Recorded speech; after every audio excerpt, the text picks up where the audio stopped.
I want to play cut 3 here. This is over the weekend. This is the Commerce Secretary on Joe Biden and gas prices. Listen to this. Am I comfortable? I mean, I certainly support the president and his national security team. No one knows more about, national affairs than President Biden. And I would say that he is very serious when he says he's going to use every arrow in his quiver in order to bring down gas prices for Americans. That makes no sense whatsoever. Makes absolutely no sense whatsoever. Do you remember when Barack Obama was talking about coal prices because he wanted a cap and trade system? And he at least admitted what would happen if you start to implement cap and trade, if you start to go after these industries and say that we're not going to make this anymore, or you're going to have to change your companies and change the way you burn coal. What did he say exactly? Listen. Under my plan of a cap and trade system, electricity rates would necessarily skyrocket. Even regardless of what I say about whether coal is good or bad, because I'm capping greenhouse gases, coal power plants, natural gas, you name whatever the plants were, whatever the industry was, they would have to retrofit their operations. That will cost money. They will pass that money on to consumers. I'll remember the good old days with Barack Obama, because all he said was it would skyrocket because they would have to make their plants more clean. This is Joe Biden shutting things down, and he has bragged about it on the campaign trail. He said that was his goal. We are going to get away from fossil fuels. We are going to go towards electric, all of these things. And now suddenly they're trying to say that he's fighting for the little guy and no, you do what Biden has done. You do what ESG has done, and the gas price, your electricity price, your LP price will necessarily skyrocket. It's been fascinating to watch him try to take both sides of this. I mean, Joe Biden ran a campaign to his environmentalist supporters that said, we are going to do everything we can to transform the economy away from fossil fuels completely by 2030. He has been talking about this constantly since he started running in the Democratic primary, about all of the actions he would take to make sure that we no longer had fossil fuels as a central part of our economy. And then when gas prices go up and people say, hey, look at all the stuff you're doing to restrict fossil fuels from our economy, he says, we have done nothing to restrict fossil fuels from our economy. Exactly right. And he went on over the weekend to say this, or his officials said this, cut 9. If you really isolate what's going on here, it's because Vladimir Putin decided to take on this irresponsible war, and we've created all of these perturbations in the global energy markets. So yes, we have to deal with that. And yes, we have to stand with Ukraine, and we need to fight his aggression. And yes, that creates serious global challenges in our energy market. But I don't think we should confuse that with the transition that the market is driving and that we can accelerate while actually lowering costs for consumers. I mean, the thing that people often miss out is that if we provided technology neutral long-term incentives to produce lower cost, cleaner energy in the United States, American utility companies would go out and lower people's utility bills. If Congress passed that legislation, American utility companies would actually lower utility bills. So there's actually a pathway here to reduce the cost of energy. Just like Obamacare reduced your health care costs. Remember that promise? So they just need another piece of legislation. But did you notice what he said? The market is driving the green transition. No, it is no longer a free market. You don't want a free market. You want the American free market gone in the Great Reset. ESG standards are not a free market. I can't tell you the number of executives, and I ask every single one of them, please come on the air with me. Please come on the air with me. I can't right now, but here's what we can do. And when you start getting some momentum, I will come out. I mean, large banking people, large companies, they know this is wrong, but they're afraid to come out because they'll be destroyed.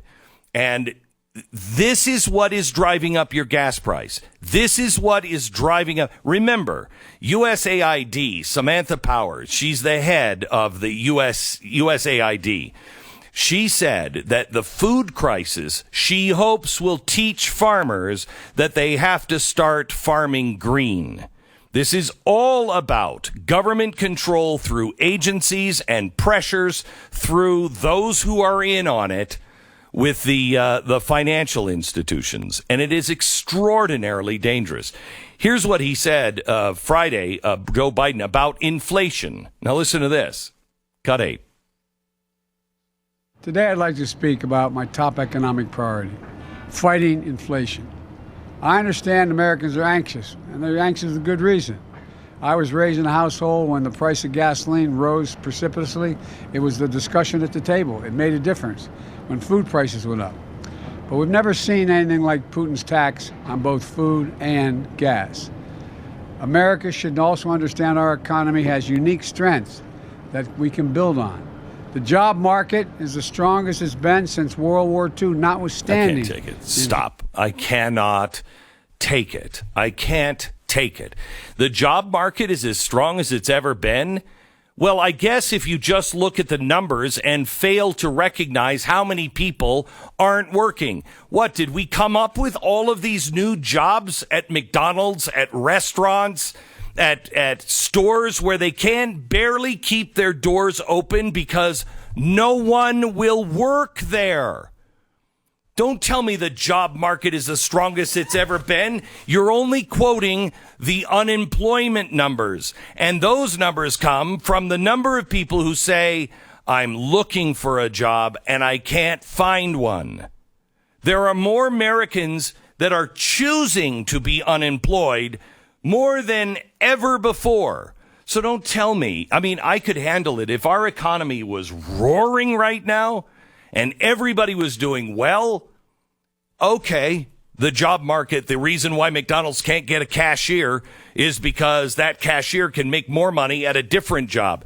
That cashier is not there because the cashier has chosen not to work. And the gas price thing, Stu, I saw your chart last Friday. Can you take us through the chart? Yeah, well, there was a chart that the Democrats actually released on their own, which was average gas prices around the country in late November, and it showed a decline in prices. And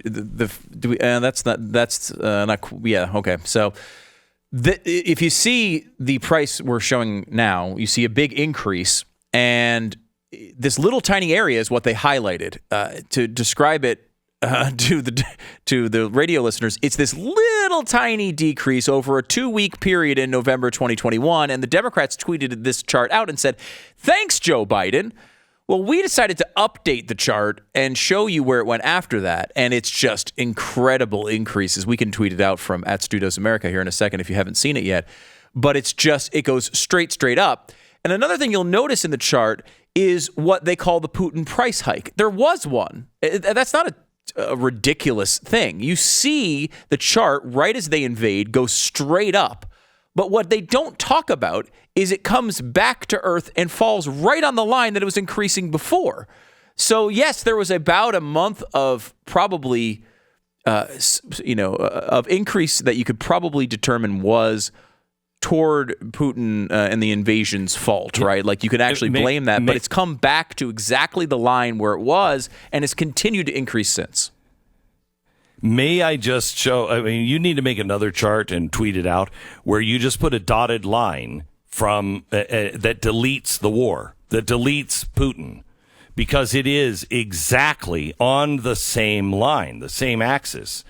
Yeah. You'll see it. Do you have that? Oh, I don't. It's on the screen right now. Oh, I didn't get that one. I'm sorry. I'm not looking at it. It's on the screen. There, you did it. Okay. Shut up, Glenn. No, but I didn't see that one. But it is exact. You got to tweet that out too, and tweet it out at my on my Twitter and Instagram as well. Will you, Stu? Sure. It's a straight line, so it would have been here anyway without the war. This is ESG. This is the fact that companies, gas oil coal companies cannot get anyone to invest because not the market, but because of this global reset, the Great Reset, the World Economic Forum, all of these crazy people that are prioritizing humans over the earth. Look, I am all for. I'm gonna tweet something out. I'm gonna tweet a link out on something I did. Gosh, how long was it, Stu? 15 years ago, when GM let me drive their hydrogen car. And there was no hydrogen station. There was nothing. If I ran out of gas, they would have to come and bring hydrogen fuel and recharge the car. But they were so excited about it. And after I drove it, I was too. It was fantastic. Fantastic. And it is the way to get rid of CO2. If you want to reduce it, then it should be hydrogen. We keep looking. I don't know if you saw this tweet of the politicians that were talking about this glorious new GM electric car, and they can't wait. It's out on the market now, and it's wonderful. And one reporter says, where do you get the electricity to charge it? And the politician said, well, right here at the dealership. We just plug it in. Yeah. But where does the dealership get the electricity to charge it? Well, from the power grid. Okay, my God. Where does the power grid get the electricity? Well, from the power plant. Where does the power plant get the energy to make the electricity? Well, it's coal, of course, but we're going to get off that.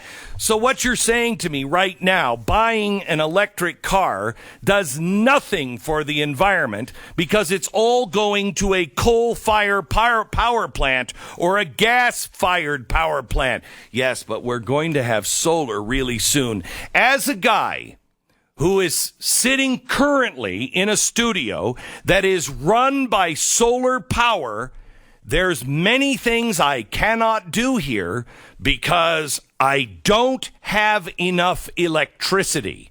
I'm sitting here and the sun has just broken out.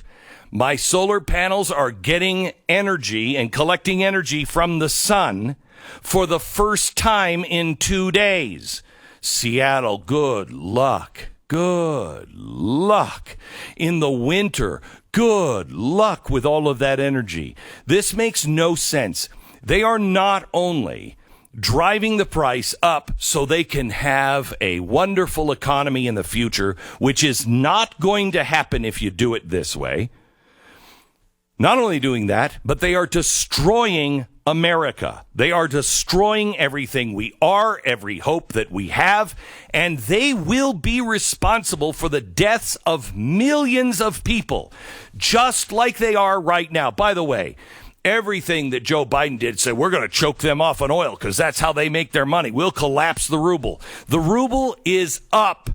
The ruble is higher than it was before the war. Putin is now selling more oil at a higher cost than he was during the war. So he's not paying a Putin price hike. Only we are, except we were the ones that were inflicting it on ourselves. These people either are completely clueless, which I do not believe, because I've read too many of their words. They know exactly what they're doing.